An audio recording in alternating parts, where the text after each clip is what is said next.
Imagine a woman so breathtaking that soldiers carried her photograph into the bloodiest battlefields of World War II. A woman whose image was painted onto an atomic bomb. A woman whose lips were voted the most beautiful in the entire world. In 1946, when Gilda lit up the silver screen, Rita Hayworth did not just play a character. She became a force of nature, that slow, devastating glove peel. That cascade of red hair falling across one eye. That half-smile that made an entire generation forget to breathe. She was the love goddess, untouchable, eternal.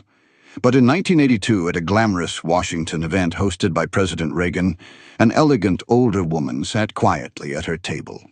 A man approached her. He had once been the great love of her life. She looked at him and felt nothing. No recognition, no memory. After 4 long minutes, something flickered behind her eyes, and she began to cry, silently, alone in a crowded room, just as she had always been. What happened between those 2 moments is one of Hollywood's most devastating and untold stories. Before we go any further, I want you to do something for me. Find a comfortable seat, pour yourself something warm, because what you are about to hear is not simply the story of a Hollywood star who faded into obscurity. This is the story of a little girl who never had a single day that truly belonged to her. A woman who spent her entire life being transformed, renamed, reshaped, and consumed by the people who claimed to love her most. Rita Hayworth was not destroyed by one villain or one catastrophic moment. She was worn down slowly, quietly, the way water erodes stone, by a father who took everything, by a studio that owned her like property, by 5 husbands who each left their mark on her in the worst possible ways, and finally, by a disease that stole the one thing no one else had managed to take, her memory of who she once was. So settle in. This story deserves your full attention. Her name was not Rita Hayworth. It was never Rita Hayworth. Her real name was Margarita Carmen Canino, and she was born on October 17th, 1918 in New York City, into a family where art was not a passion. It was an obligation. Her father, Eduardo Canino, came from Seville, Spain, carrying in his blood a legacy of dance that stretched back generations. His own father, Antonio Canino, had been one of the most celebrated classical Spanish dancers in the world, a man who ran a famous dance school in Madrid and single-handedly popularized the bolero across Europe. Dance was not something the Canino family chose. It was something they were born into and expected to pass down without question. Her mother, Volga Hayworth, was an American woman of Irish and English descent who had once performed at the legendary Ziegfeld Follies. She was a woman who carried her own quiet sadness, a sadness she would eventually drown in alcohol, dying far too young and leaving her daughter without the one person who had tried, in the only way she knew how, to protect her. From the moment Margarita could stand on her own 2 feet, Eduardo put her to work. She later recalled, with a hollow kind of acceptance, from the time I was 3.5, as soon as I could stand on my own feet, I was given dance lessons. I did not like it very much, but I did not have the courage to tell my father. Rehearse, rehearse, rehearse. That was my girlhood. There was no childhood in those words. No birthday parties, no lazy afternoons, no scraped knees from playing in the street. Only the endless repetition of steps that someone else had chosen for her. By the time she was 12 years old, Margarita was no longer just a daughter. She was the family's primary breadwinner, performing 4 shows a day in Tijuana, Mexico, because California law forbade children her age from working in nightclubs and bars. Eduardo found a simple solution to that inconvenience. He introduced his 12-year-old daughter to club owners as his wife. Let that sink in for a moment.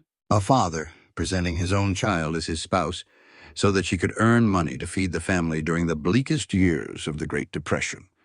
On stage, between the afternoon and evening performances, a private tutor would arrive to give Margarita her lessons. That was the entirety of her education.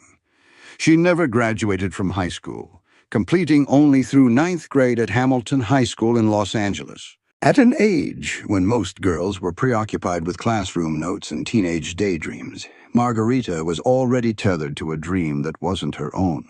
Yet the grimmest reality of her youth remained a buried secret, kept from the public eye until years after she was gone.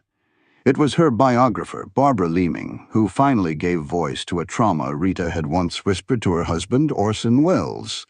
Behind the glittering facade of their traveling act, the dancing casinos, lay a heartbreaking reality. Throughout those years on the road, Margarita wasn't just facing the pressure of the spotlight. She was enduring a dark, systemic betrayal at the hands of her own father, Eduardo. The very man who should have been her protector and instead turned her youth into a cycle of profound shadows. He transformed their time on stage into a private, silent nightmare that she would carry in secret for decades. Her mother knew, and in the only act of protection available to her, Volga began sleeping in the same bed as her daughter, placing herself as a physical barrier between Margarita and her father. This was the foundation upon which Rita Hayworth, love goddess of Hollywood, was built. Not glamour, not confidence, not power. A frightened young girl who had learned, before she was even a teenager, that her body did not belong to her. That the people who were supposed to love her most were also the most dangerous. That the safest thing she could do was stay silent, stay obedient, and keep dancing. She would spend the rest of her life trying to unlearn that lesson. She never quite succeeded. By the time Margarita Canino was 15 years old, people in the industry had already begun to notice her. Executives would visit the clubs where she performed with her father, and they would pull Eduardo aside afterward with the same question. Would he consider letting his daughter test for film? Margarita herself had begun to dream of something different, a career that was her own, independent of her father's shadow. But she was not yet bold enough to reach for it alone. That reach came through a man named Edward C. Judson. He was a Los Angeles car salesman with connections in the film industry. And in 1934, he used those connections to land Margarita her first contract with Fox Films. She was 16 years old. He was 38. Within 3 years, she had married him. She was 18. He was 40. Her father had warned her. Nobody liked Eddie Judson, he said. He was too old. But Margarita, who had spent her entire life following the instructions of a controlling man, simply exchanged one for another without recognizing the pattern. What followed at Fox and later at Columbia Pictures was not a fairy tale transformation. It was a systematic dismantling of everything Margarita Carmen Canino had ever been. The studio executives looked at her dark hair, her Latin features, her Spanish surname, and they saw a problem to be solved. The solution was brutal in its thoroughness. Her name was changed from Canino to Hayworth, her mother's maiden name, erasing her father's Spanish legacy from the marquee entirely. Her naturally dark hair was dyed a deep, rich red.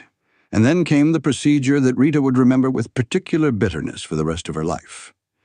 Electrolysis.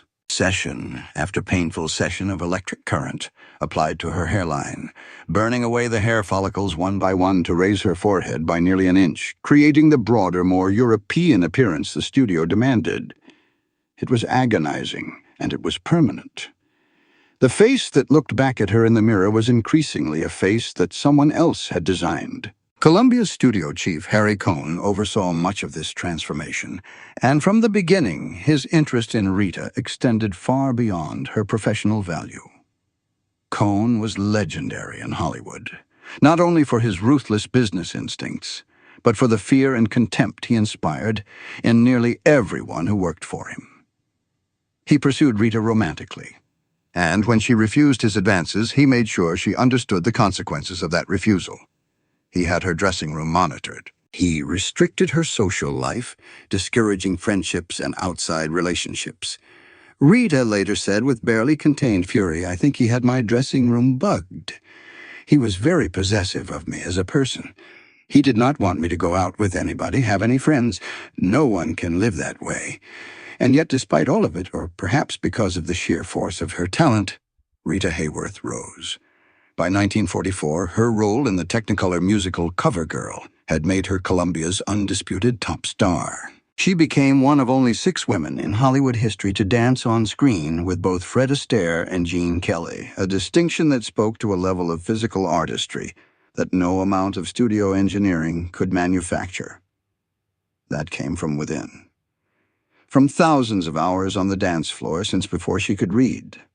By 1944, and for 3 consecutive years afterward, she was named one of the top box office attractions in the entire world. Her contract by 1947 was worth $250,000, plus 50% of her film's profits. At the height of her fame, there were 3,800 published stories and over 12,000 photographs of Rita Hayworth in circulation simultaneously. The numbers were staggering. The reality behind them was something else entirely.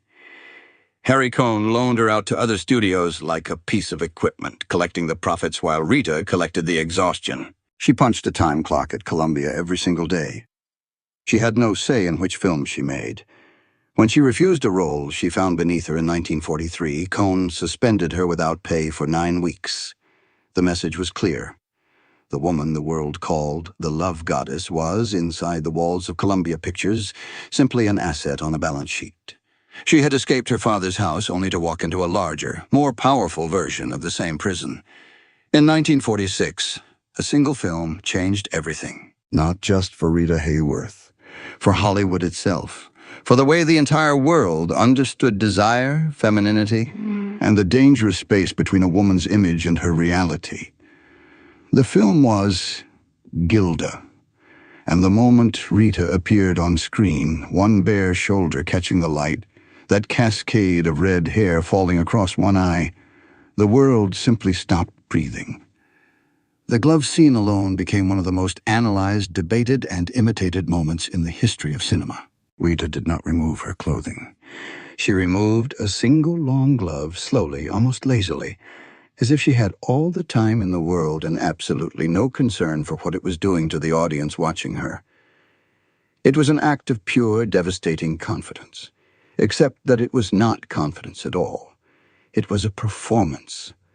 And the distance between that performance and the woman delivering it was a chasm so wide that Rita herself could never quite find her way across it. She said it plainly, with a bitterness that never fully left her voice.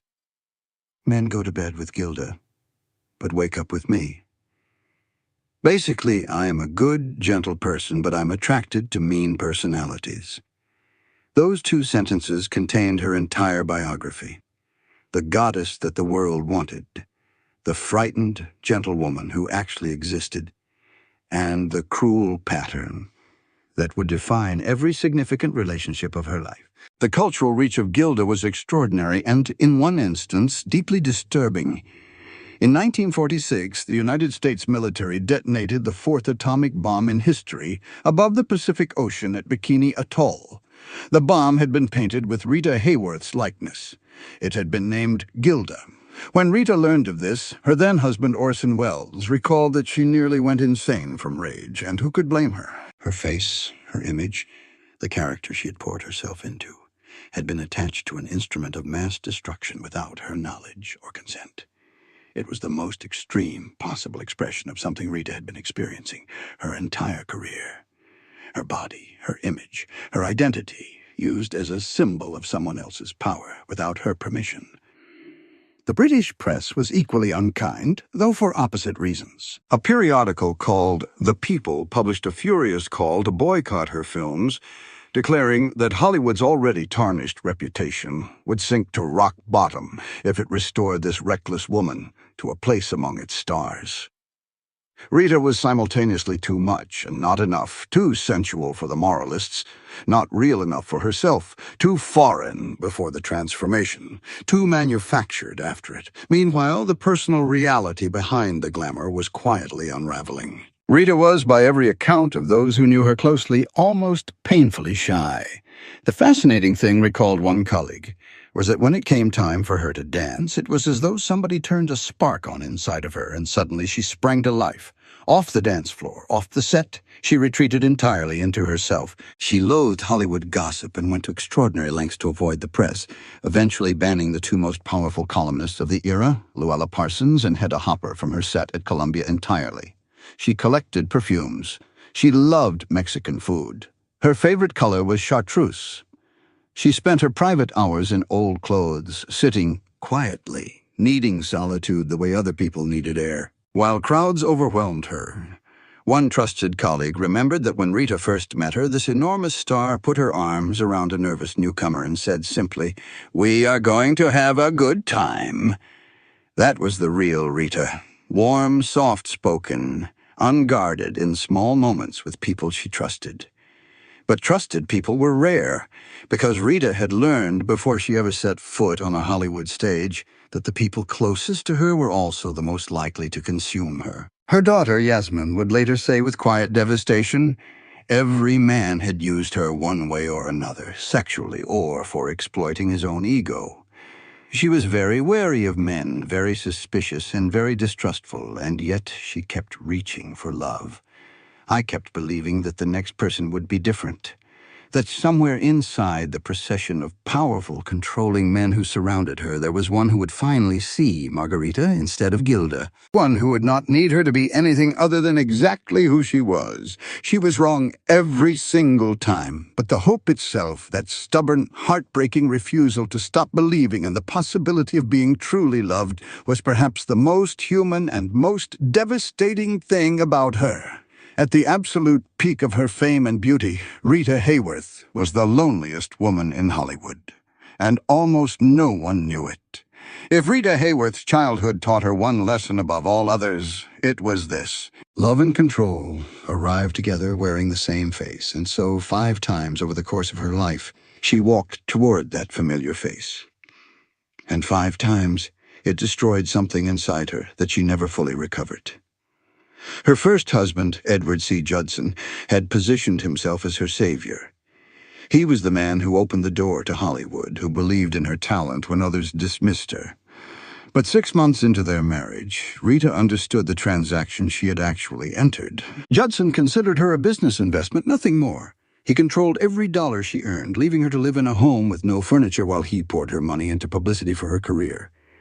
He had been married twice before their wedding, a fact he deliberately concealed. When Rita finally filed for divorce in 1942 on grounds of cruelty, Columbia's Harry Cohn paid Judson $30,000 to stay silent about Rita's personal life forever. Even her escape from her first marriage required another powerful man to purchase her freedom. Her second marriage carried the weight of genuine feeling which somehow made its failure more painful. Orson Welles was brilliant, magnetic, and completely incapable of belonging to anyone. When he saw Rita's famous pin-up photograph, he had reportedly declared, "I am going to marry that girl." And he did on September 7th, 1943, in a quiet civil ceremony held during the filming of CoverGirl, where the world called them Beauty and the Brain. Their daughter Rebecca was born on December 17th, 1944. And for a brief moment, Rita allowed herself to believe that something in her life had finally taken root. It had not. Wells was perpetually restless, constitutionally unable to settle into the domestic life Rita desperately needed. He told her directly that marriage interfered with his freedom. He pursued other women. Rita separated from him in 1945. Yet Wells remained, in her own words, her greatest love. The night before her wedding to her third husband, Rita summoned Wells to her hotel room. She had lit candles. She was wearing a revealing nightdress. She begged him to marry her again. Wells gently refused, explaining why their marriage could never work. He would carry the guilt of that refusal for the rest of his life. Prince Ali Khan represented something Rita had never experienced before. Pursuit without agenda, or so it appeared. He was fabulously wealthy, devastatingly charming, and he chased her across 2 continents with gifts, private jets, and even a gypsy fortune teller. He arranged to visit his mansion to reassure Rita that he was the one. They married on May 27th, 1949. Their daughter Yasmin was born on December 28th of that same year. Rita had abandoned Hollywood at the absolute peak of her career for this man. She stopped working entirely, following him between Paris, London, Ireland, and the south of France. Within 2 years, she discovered him dancing intimately with Joan Fontaine, her direct rival, at a public nightclub. She filed for divorce in September 1951, citing extreme mental cruelty. The custody battle over Yasmin was brutal and prolonged. She returned to Hollywood, a single mother of 2, broken spirit if not entirely in finances, and found Harry Cohn waiting for her like a landlord, collecting overdue rent. In a moment of profound vulnerability, she allowed Dick Hames into her life. He was an Argentine nightclub singer who needed American citizenship papers and someone to absorb his considerable debts. Rita married him in 1953. He repaid her by dragging her on tour while her children were left in inadequate care. Neighbors eventually reported seeing Rita's daughters going through the trash outside their home. Social services became involved. And at a public appearance at Los Angeles' Coconut Grove nightclub in 1954, Hames slapped Rita across the face in front of a crowd of witnesses. Her doctor ordered her to remain bedridden for days afterward. Her 5th husband, producer James Hill, whom she married in February 1958, completed the pattern with grim efficiency. He hit her. He humiliated her publicly. A makeup artist covering her bruised eye on set asked quietly whether her husband had done it. Rita answered without hesitation. "Yes," she said. "He hits me all the time." 5 men. 5 variations of the same wound her father had first opened when she was a child, too small to understand what was being taken from her. There is a particular kind of cruelty reserved for those who have already suffered enough. It arrives quietly without announcement, disguised as something ordinary. For Rita Hayworth, it arrived disguised as grief. In March 1974, Rita lost both of her brothers within a short period of each other. The losses broke something open inside her that had been held together barely for decades. She began drinking heavily. Not the occasional social drinking that had always accompanied Hollywood life, but the desperate, daily drinking of a woman trying to silence something that would not be silenced. Those around her watched with concern, but without understanding. They saw the behavior. They could not yet see the cause. Because what was happening to Rita Hayworth was not alcoholism, it was Alzheimer's disease. But in the 1970s, that word was almost entirely absent from public consciousness. The condition had been identified medically since 1906, yet it had been so thoroughly neglected by the medical community that most doctors, let alone ordinary people, would not have recognized its early symptoms. And so for nearly 2 decades, Rita's confusion, her sudden rages, her moments of complete disorientation were attributed to drinking. Her daughter, Yasmin, recalled the helplessness of those years with heartbreaking clarity. "I thought she had a drinking problem, and she was an alcoholic. That was very clear, and I thought, well, there is not much I can do. I can just stand by and watch." The moment that made Rita's deterioration public and irreversible came in January 1976. At London's Heathrow Airport, Rita became severely disoriented and lost control during a TWA flight. She and her agent were asked to leave the aircraft. A deeply disturbing photograph taken during the incident appeared in newspapers the following day across the world. It was the image of a woman utterly unmoored. A woman who had once been called the most beautiful and desired creature on earth, now lost inside a confusion she could not name or explain. The contrast was so violent, so complete, that it remains difficult to look at even now. In 1980, after years of misdiagnosis and suffering, Rita was finally and correctly diagnosed with Alzheimer's disease. Medical historian Baron H. Lerner later wrote that when her diagnosis was made public in 1981, Rita Hayworth became the first public face of Alzheimer's, a woman whose fame forced the condition into public awareness and ensured that future patients would not continue to go undiagnosed and misunderstood.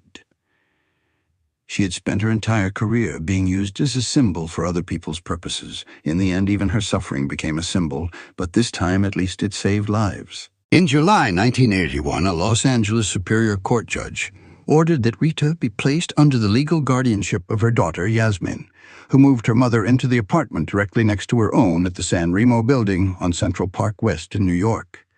Yasmin cared for her with a devotion that stood in quiet, devastating contrast to the men who had dominated Rita's life. When asked about her mother's condition during those final years, Yasmin said simply, "In any case, she is stunning, but it is just a facade." Then came 1982. At a glamorous Washington event held by President and Mrs. Reagan in honor of Frank Sinatra, a man approached Rita's table. He had once told the world he was going to marry that girl after seeing her photograph. He had called her his greatest love. He had held her while she cried the night before her wedding to another man. His name was Orson Welles. And Rita Hayworth looked at him and did not know who he was. After 4 long, silent minutes of gentle conversation, something shifted behind her eyes. Recognition, fragile and flickering, found its way through, and she began to cry, quietly, without explanation. The way a person cries when they catch a glimpse of something beautiful that they know they are already losing. Welles never recovered from that evening. In an interview given the night before his own death in October 1985, he called Rita one of the dearest and sweetest women that ever lived. She died on May 14, 1987, in her Manhattan home at the age of 68 from complications of Alzheimer's disease. Her headstone carries words chosen by Yasmin: yesterday's companionship and tomorrow's reunion. Her final request to the press had been simple. "Whatever you write about me," she said, "don't make it sad." Rita Hayworth asked us not to make it sad, and yet here we are, sitting with the full weight of her story, unable to feel anything other than a profound and aching sadness, mixed with something that might be closer to rage. Because Rita's story is not simply a Hollywood tragedy. It is a mirror held up to every system, every institution, every relationship that has ever demanded a person become smaller, quieter, more palatable, more useful in order to earn the right to exist within it. Eduardo did it with dance lessons before she could read. Harry Cohn did it with contracts and surveillance and $30,000 payments to keep her secrets buried. 5 husbands did it with fists and debts and the particular cruelty of men who confuse possession with love. And an entire industry did it by placing her face on an atomic bomb without asking her permission and calling it a compliment. Rita Hayworth spent 68 years on this earth. She appeared in over 60 films. Her pin-up photograph was carried into combat by millions of soldiers who believed she represented everything worth fighting for. She became the first public face of Alzheimer's disease. And through her daughter Yasmin's tireless advocacy, more than $72 million has been raised in her name to fight that condition. Her influence shaped Marilyn Monroe, Madonna, Beyoncé, and the entire modern architecture of female celebrity. And through all of it, she never stopped being that shy, soft-spoken girl from New York who just wanted someone to see Margarita instead of Gilda, who wanted a home, who wanted to sit in old clothes and be left in peace and be loved without condition or agenda. She deserved that. She never got it. So here's the question I want to leave with you today. When you think about everything Rita endured, every person who took from her without giving back, who in her story do you believe carried the greatest responsibility for what happened to her? Was it the father who first taught her that love comes with a price? Was it Hollywood and the system that manufactured her image and discarded her humanity? Or was it something larger, something woven into the very fabric of how society treats the women it claims to adore? Leave your thoughts below. And if Rita's story moved you the way it moved me, please like this video and subscribe to the channel. There are so many more untold stories from the golden age of Hollywood waiting for you here. Stories that deserve to be heard.